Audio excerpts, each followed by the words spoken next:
Montana Territory, 1879. The wind howled across the open plains, carrying whispers of danger and solitude that had become Adam Daniels' only companions.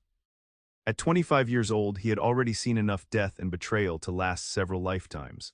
The harsh Montana frontier had taught him one irrefutable truth: attachment was a weakness that got men killed. Love was a luxury reserved for those safe behind city walls, not for those who made their living from the unforgiving land. Adam adjusted his worn leather gloves as he surveyed the distant mountains. 6 years as a ranch hand and occasional bounty hunter had hardened him into the man he needed to be: solitary, self-sufficient, and emotionless. The Blackfoot Valley demanded nothing less. His handsome features remained impassive as he mounted his dappled gray stallion, his lean, muscular frame moving with the practiced efficiency of someone who relied on physical prowess for survival. "Heading out, Daniels," called Samuel, the ranch foreman. Adam nodded, his light stubble catching the morning sun. "Tracking those strays that broke through the north fence, should be back by nightfall." "Alone again. Jenkins could ride with you." "I work better alone," Adam replied, the words so familiar they required no thought. Solitude was safety, dependence was death. He'd learned that lesson when his father and brother were killed by rustlers while he was away in town. If he'd been there, but he hadn't. Now he made sure he needed no one. The crisp autumn air bit at his cheeks as he rode north, scanning the horizon with eyes the color of faded denim. His external goal was simple: find the missing cattle, return them to the Harrison Ranch, and earn his keep for another month. But deep inside, in places Adam rarely acknowledged, lay a hollow emptiness that widened with each passing season, a yearning for something more than mere survival. The days stretched long as Adam tracked the cattle across the rolling grassland. By mid-afternoon, dark clouds began gathering over the distant mountains, promising an early storm. He'd located most of the strays, but 3 remained unaccounted for. Logic dictated returning to the ranch before the weather turned, but Adam pressed on. Failure wasn't acceptable, not even in the face of nature's wrath. 2 hours later, he regretted his decision. The storm arrived with unexpected ferocity, sheets of rain reducing visibility to mere yards. Thunder crashed overhead as lightning split the darkened sky. Adam pulled his slicker tighter, his horse struggling against the strengthening wind. That's when he heard it, a scream cutting through the storm's fury. Human, female, desperate. Adam reined his horse toward the sound, instinct overriding his rule of non-interference. Cresting a small rise, he spotted an overturned wagon partially submerged in a creek that had swollen to twice its normal size. A figure in a sodden blue dress struggled to control a panicked horse while the current threatened to sweep the wagon completely away. Without hesitation, Adam spurred his mount forward. As he drew closer, he saw her more clearly. A young woman, perhaps 22, her golden blonde hair plastered against her face as she fought against both horse and water. Her dress, once fine but now mudded and torn, suggested she was no frontier woman. "Hold on," he shouted above the storm. Dismounting, he secured his horse and waded into the churning water. "Please help." "Everything I own is in there," her voice carried the refined accent of Eastern education. "Forget the wagon, we need to get you to safety." Adam reached her, surprised by the determination in her eyes, not fear but frustration. "I will not abandon my belongings, I have nowhere else to go," she insisted, still clinging to the horse's harness. The wagon shifted ominously in the current. Adam made a swift calculation and cursed under his breath. "Secure your horse to that tree. I'll try to salvage what I can." Working together, they managed to unload several trunks and crates before the creek claimed the wagon entirely. By the time they dragged the last trunk to higher ground, both were soaked to the bone and shivering. "We need shelter," Adam said, scanning their surroundings. "There's an old line shack about 2 miles east. Can you ride?" She nodded, her chin raised despite her obvious exhaustion. "I'm Faith Ellsworth." "And yes, I can ride." Adam Daniels. He helped her mount his horse while he led the way on foot, her horse following with what belongings they'd managed to save tied to its back.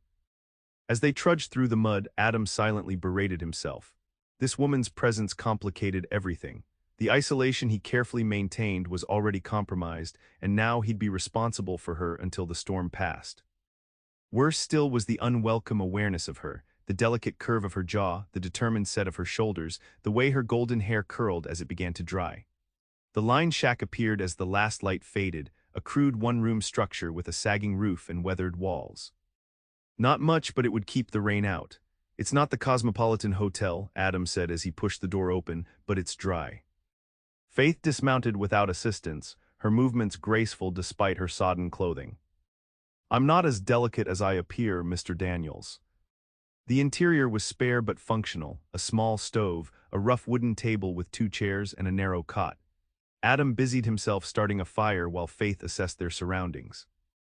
You're a long way from anywhere, Adam noted as warmth began to fill the small space. What brings you to Blackfoot Valley alone? Faith unwrapped her shawl, revealing the full impact of her beauty even beneath the mud and exhaustion. Her eyes, a striking shade of emerald green, met his directly. I've come to claim my inheritance, my uncle's homestead. He died last winter. Randall Ellsworth? Adam asked, recalling the solitary old man who'd carved out a small ranch near the foothills. She nodded. You knew him. Of him, that land's been abandoned for months. The cabin's probably not habitable.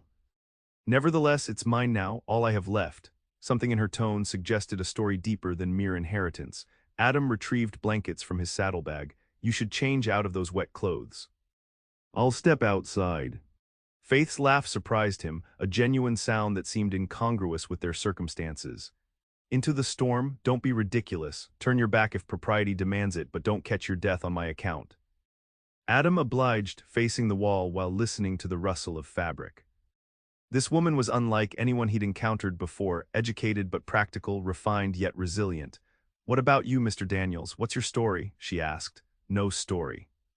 Just a cowhand tracking strays. Everyone has a story, she countered, especially men who ride alone in storms and rescue strangers without hesitation. Adam remained silent, unwilling to share his past or acknowledge her perception. When she indicated she was decent, he turned to find her wrapped in a blanket, her wet dress hanging near the stove. The domesticity of the scene triggered an uncomfortable awareness of how long it had been since he'd shared space with anyone, let alone a beautiful woman. You can change too, she said, settling onto one of the chairs. I promise not to look. Reluctantly, Adam exchanged his sodden clothing for drier alternatives from his saddlebag. The storm continued to rage outside, trapping them together in this unexpected intimacy. They shared a meager meal of jerky and hard biscuits from his provisions. Faith explained she was the daughter of a Boston merchant who had lost everything in a financial panic. Her parents had died within months of each other, leaving her destitute except for the unexpected inheritance from an uncle she barely remembered. So you came west alone? Adam couldn't mask his disbelief. What choice did I have? Stay in Boston and become a seamstress or governess. My uncle's land offers independence, a rare commodity for women in our society. The frontier isn't kind to anyone, especially not Eastern women with no experience. Her eyes flashed. Then I shall have to acquire experience, won't I? I'm not afraid of hard work, Mr. Daniels. Adams, he corrected automatically, then wondered why he'd done so. Familiarity wasn't his way. Adam then, she smiled, and something shifted in the atmosphere between them. And I'm Faith. They talked through the evening, the conversation flowing with unexpected ease. Adam found himself sharing more than he intended, details about ranch life, the challenges of the territory, even anecdotes about the local characters. He carefully avoided his personal history, yet Faith seemed to understand the boundaries he maintained. As the night deepened, the single cot presented an obvious problem. Adam solved it by insisting she take the bed while he spread his bedroll near the stove. This isn't the first time I've slept on a hard floor, he assured her. Get some rest. Tomorrow we'll see about getting you to your property. Faith hesitated, then nodded. Thank you for everything today. In the quiet darkness, Adam lay awake, listening to the storm and Faith's soft breathing. Her presence disturbed him more than he cared to admit, not just her beauty, but her determination and intelligence. She represented everything he had convinced himself he didn't need or want: connection, compassion, complication. The storm continued through the night and into the following day, forcing them to remain sheltered together. Adam found himself both relieved and troubled by the delay. Each hour in Faith's company chipped away at the barriers he'd constructed around himself. Her sharp mind challenged his assumptions, her humor drew reluctant smiles, and her resilience earned his respect. By the second evening, the rain had slowed to a steady drizzle. They sat near the stove, playing a game of cards Faith had taught him. Your uncle's place will need significant work, Adam said, arranging his cards. The roof leaked even when he was alive. Faith considered her hand, then I shall fix it. Alone. If necessary, she placed down a card, though I wouldn't refuse assistance if offered fairly. Adam studied her, wondering if she was merely being practical, or if she was suggesting something more. Either way, he recognized the danger. Getting involved with Faith Ellsworth and her homestead meant entanglement, responsibility, vulnerability, everything he'd spent years avoiding. I know what you're thinking, she said softly. That I'm naive or foolish to believe I can succeed here. The wilderness breaks strong men regularly. It's not about being a woman, it's about experience and resources. You have neither. Then help me. The directness of her request caught him off guard. I'll pay you, I have some funds set aside. I'm employed at the Harrison Ranch. Part-time then, evenings, days off. Her emerald eyes held his steadily. Unless you have other obligations. The question hung between them. Other obligations, he had none by deliberate choice. I'll think about it, he said finally, knowing he should refuse outright but unable to form the words. The morning broke clear and cold. They loaded Faith's salvaged belongings onto her horse and set out toward Randall Ellsworth's homestead. The journey took most of the day, the rain-soaked ground slowing their progress. Adam felt an increasing unease as they approached the property, not for Faith's safety, but for his own emotional defenses. The homestead appeared on the horizon in late afternoon, a small cabin set against a backdrop of pine-covered hills. Even from a distance, Adam could see the disrepair, sagging porch, missing roof shingles, overgrown fields. Faith's expression remained determined as they drew closer. It's perfect. It's falling apart, Adam countered. It's mine. The simple declaration held the weight of someone who had lost everything else. The interior of the cabin confirmed Adam's assessment. Dust covered every surface, rodents had clearly made themselves at home, and water damage stained one corner of the ceiling. Yet Faith moved through the space with purpose, already planning improvements. The structure is sound, she observed, the rest can be repaired. Adam found himself reluctantly impressed by her practicality. You'll need firewood immediately. I'll cut some before I go. They worked together until sunset, Adam splitting logs while Faith cleaned the interior and made an inventory of necessities. The physical labor kept him from dwelling on the growing realization that leaving her alone felt increasingly wrong. As he prepared to depart, Faith stood in the doorway, framed by the golden light from within. Will you return to help with the repairs? The sensible answer was no, the safe answer was no, yet Adam heard himself say Saturday. I'll come Saturday morning. Her smile haunted him during the long ride back to the Harrison Ranch, a beacon that both warned of danger and promised something he denied himself for too long. True to his word, Adam returned that Saturday and every Saturday and Sunday that followed. Together they repaired the roof, reinforced the porch, dug out the choked well, and cleared fields for spring planting. News of the beautiful Eastern woman homesteading alone spread quickly through the valley, bringing occasional visitors, some neighborly, others less welcome. Zeke Holloway, owner of the largest ranch in the territory, arrived one afternoon while Adam was helping Faith build a chicken coop. Holloway's interest in the property was obvious, as was his assessment of Faith as an easy target. This land should be part of a working cattle operation, not a hobby farm for a city girl, Holloway declared, his tone falsely sympathetic. I'd be willing to take it off your hands, save you the hardship. Faith straightened, wiping dirt from her hands onto the practical work dress she now favored. Thank you for your concern, Mr. Holloway, but I have no intention of selling. Holloway's friendly facade slipped. Be reasonable, Miss Ellsworth, winter will come again. You won't survive it alone. She's not alone, Adam said, stepping forward. The protective instinct that surfaced surprised him with its intensity. Holloway assessed Adam with newfound interest. Daniels. Didn't realize you had a stake in this. Miss Ellsworth is under my protection, Adam stated, the declaration emerging without premeditation. After Holloway departed, Faith turned to Adam with an arched eyebrow. Under your protection. That's rather presumptuous, don't you think? Men like Holloway understand only one language. If he thinks you have male protection, he's less likely to cause trouble. And do I? Have your protection? Her question carried layers of meaning Adam wasn't prepared to address. I'm helping with the homestead, he answered carefully. Faith studied him for a long moment. Yes, you are. But I wonder why, when you've made it abundantly clear that attachment is something you avoid at all costs. The perceptiveness of her observation unsettled him. I made a commitment. To the homestead or to me? When he didn't answer, Faith continued softly, you built walls to keep people out, Adam. I understand why, but walls that protect also imprison. Her words lingered long after he'd ridden back to the Harrison ranch that evening. The solitude he once cherished now felt empty rather than peaceful. Each morning brought anticipation of the weekend, when he could return to Faith's homestead. To her, spring advanced into summer. The homestead flourished under their combined efforts. Faith proved a quick study in frontier skills, gardening, preserving, basic carpentry. She made connections in the nearby town of Millerton, trading baked goods and embroidery work for necessities. Adam found himself spending more time at the homestead than at his bunkhouse. Harrison noticed but said nothing, merely adjusting Adam's duties to accommodate his new pattern. The other ranch hands teased him good-naturedly about settling down, comments Adam neither confirmed nor denied. As summer peaked, Faith hosted a small gathering to thank those who had helped her establish her home. Neighbors brought food and music, transforming the once derelict homestead into a place of community and joy. Adam watched from the periphery as Faith danced and laughed, the golden sunset illuminating her like a vision from another world.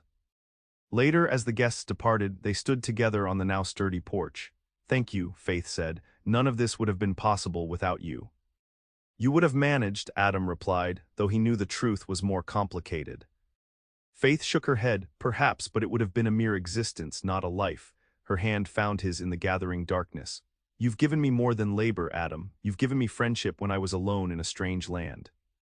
The warmth of her fingers intertwined with his broke something loose inside Adam, a longing he'd suppressed for years.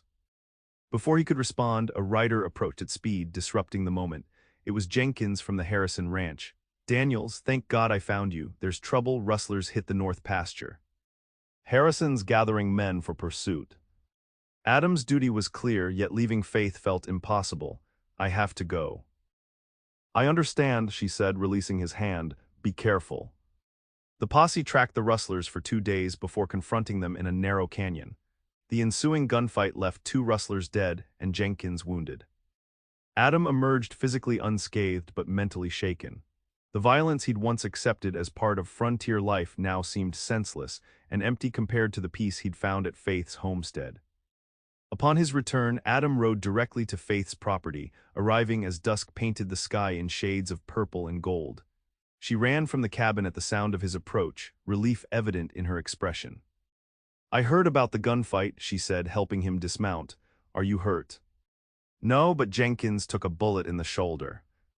Inside, Faith insisted on checking him for injuries despite his protests, her hands gentle as they assessed his condition. The intimacy of her touch, the concern in her eyes, broke through his final defenses. I thought of you, he admitted. During the fight, I thought of this place, of you waiting.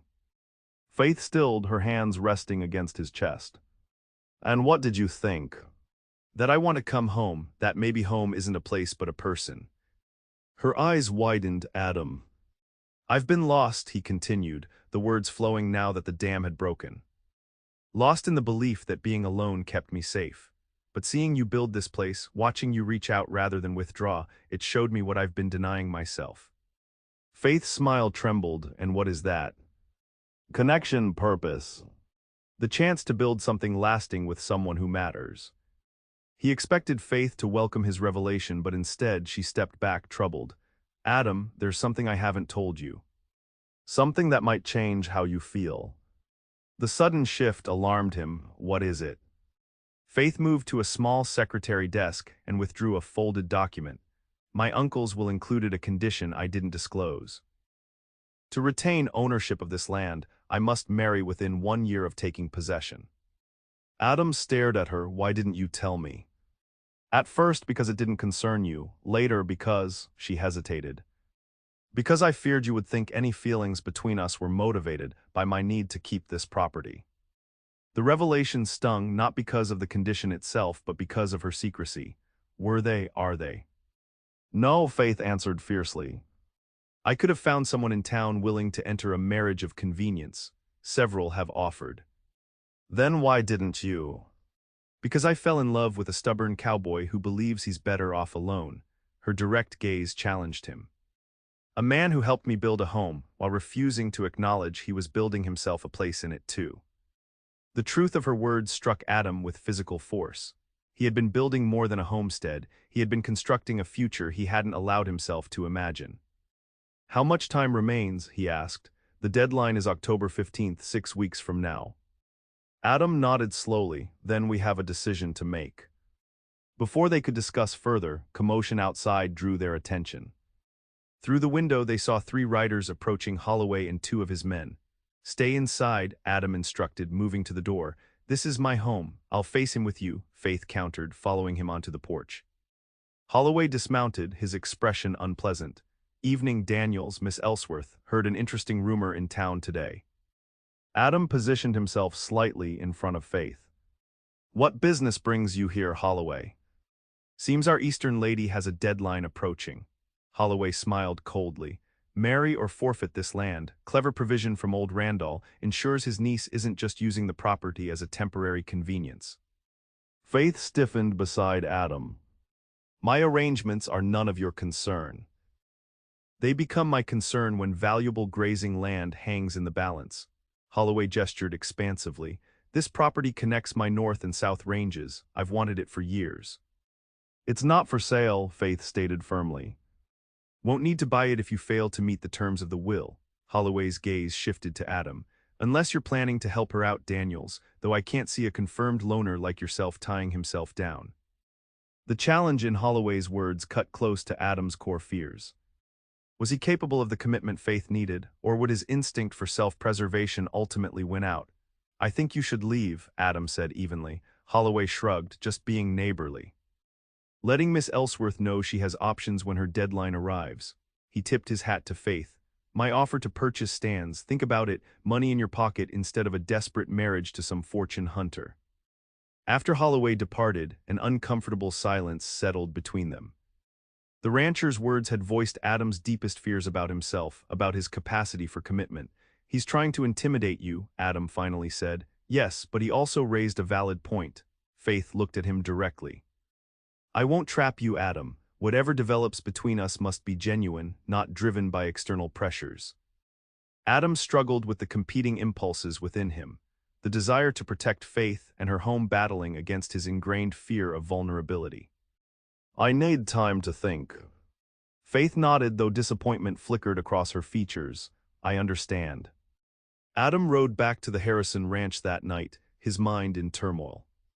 For the first time in years, the solitude of his small cabin felt like a punishment rather than a refuge. He had built his entire identity around self-sufficiency, around needing no one.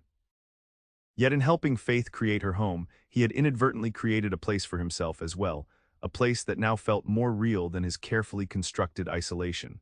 The following days passed in a fog of indecision. Adam performed his duties mechanically while wrestling with the choice before him.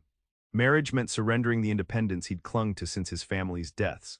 It meant acknowledging that survival alone wasn't enough, that connection, despite its risks, was necessary for a life truly lived. A week after Holloway's visit, Harrison called Adam into the main house. "Sit down, son, we need to talk." Adam complied, expecting a reprimand for his distracted performance. "I'm selling the ranch," Harrison announced without preamble. "My wife's health requires a milder climate. We're moving to California next month." The news landed like a physical blow. "Who's buying?" Holloway. Harrison's expression was apologetic. "He made an offer I couldn't refuse." Adam understood the implications immediately. Holloway would never employ him, not with their history and especially not with Adam's connection to Faith. "When do we clear out?" "You have until the end of September. I've arranged severance for everyone." Harrison hesitated. "For what it's worth, I think you found something better than punching cattle for wages. That Ellsworth woman, she's built something special, and you helped her do it." Adam said nothing, but Harrison's words echoed his own thoughts. The ranch had been a place to exist, to survive. Faith's homestead had become something more, a place to live, to belong. That evening, Adam rode to town rather than returning to his cabin. In the general store, he purchased items he never thought he'd need: a silver ring with a small emerald, a new shirt, a jar of expensive hair pomade. The storekeeper's wife smiled knowingly as she wrapped his purchases. About time, Daniels. That girl's the best thing that ever happened to this valley. Adam managed a nod, unaccustomed to the public acknowledgement of his private affairs. Yet rather than discomfort, he felt an unexpected pride. Faith was indeed remarkable, and somehow, despite his best efforts at remaining detached, she had become his. The next morning, Adam requested the day off and rode toward Faith's homestead. The late summer sun gilded the landscape, wildflowers nodding in the gentle breeze. As he crested the final rise, he saw Faith in the garden, her golden hair braided beneath a wide-brimmed hat, her movements graceful as she harvested late summer vegetables. She straightened as he approached, shading her eyes against the sun. Her expression, initially welcoming, grew cautious as she noted his formal attire. "Adam, I wasn't expecting you today." He dismounted, suddenly uncertain despite his resolve. "I needed to see you." Faith set aside her basket and removed her gardening gloves. "You look serious. Has something happened?" "Harrison's selling to Holloway. I'll be out of work by the end of September." Concern replaced caution in her expression. "I'm sorry, what will you do?" Adam took a deep breath. "That depends on you." Faith's eyes widened as understanding dawned. "Adam, I've been thinking about what Holloway said. About what you told me." He stepped closer, closing the distance between them. "He was right about one thing. I've spent years avoiding attachment, convincing myself that caring for others was a weakness I couldn't afford." "And now," Faith asked softly, "now I understand that true weakness is denying what matters most because you're afraid of losing it." Adam reached for her hands, enclosing them in his. "I love you, Faith, not because of this land or the deadline in your uncle's will. I love your courage, your determination, your capacity to create beauty even in the harshest circumstances." Tears gathered in Faith's emerald eyes. "I never wanted you to feel obligated." "This isn't obligation. It's choice, the first real choice I've made since I lost my family." Adam released one of her hands to withdraw the ring from his pocket. "I want to build a life with you, here, on this land we've worked together." "If you'll have me." Faith's smile broke through her tears like sunshine after rain. "Yes, of course, yes." The ring slipped onto her finger as naturally as if it had always belonged there. When Adam drew her into his arms, the embrace felt like coming home after a journey so long he'd forgotten what home meant. Their wedding took place 3 weeks later in the small church in Millerton. The entire valley turned out for the occasion, curious to witness the confirmed bachelor and the Eastern lady formalize their unexpected union. Faith wore a gown of ivory silk, a special order from Denver that had arrived just in time, with wildflowers woven into her golden hair. Adam, clean-shaven and uncomfortable in his new suit, couldn't take his eyes off her as she walked down the aisle toward him. The reception at the homestead afterward transformed the property into a celebration of not just their marriage, but the community Faith had cultivated. Tables groaned with contributed dishes, fiddle music filled the air, and lanterns illuminated the yard as darkness fell. Even Holloway made an appearance, offering stiff congratulations and a grudging acknowledgement of defeat. "You've made a fine place here," he admitted to Faith. "Your uncle would be proud." As the festivities continued into the evening, Adam and Faith slipped away to the porch of their home, truly theirs now in every sense. "Happy?" Adam asked, his arm around her waist. Faith leaned against him, her head resting on his shoulder. "More than I thought possible when I arrived here with nothing but determination and a few salvaged trunks." "You never had nothing," Adam corrected gently. "You had courage, intelligence, and the ability to see beyond what exists to what could be. You saw a home in a broken-down cabin, and somehow you saw possibility in a broken-down cowboy." Faith smiled up at him, not broken, just lost for a while. Adam kissed her then, beneath the canopy of stars that had witnessed his solitary wandering, and now blessed his journey home. The kiss sealed more than their marriage. It marked the end of his isolation and the beginning of a shared life neither had imagined possible. In the years that followed, the Daniels homestead flourished. Fields of wheat rippled in the summer breeze, cattle grazed on expanded pasture land, and the once dilapidated cabin grew into a proper ranch house with rooms for the children who eventually arrived. First a son with Adam's blue eyes and determination, then twin daughters who inherited their mother's golden hair and independent spirit. Adam still rode the boundaries of their property alone sometimes, checking fences and cattle. But now those rides ended with his return to a home filled with voices and laughter, with the warmth of belonging that had once seemed an impossible luxury on the frontier. On their 10th anniversary, Adam and Faith stood on their porch watching the sunset paint the mountains in shades of purple and gold. Their children played in the yard, secure in the knowledge of being deeply loved and protected.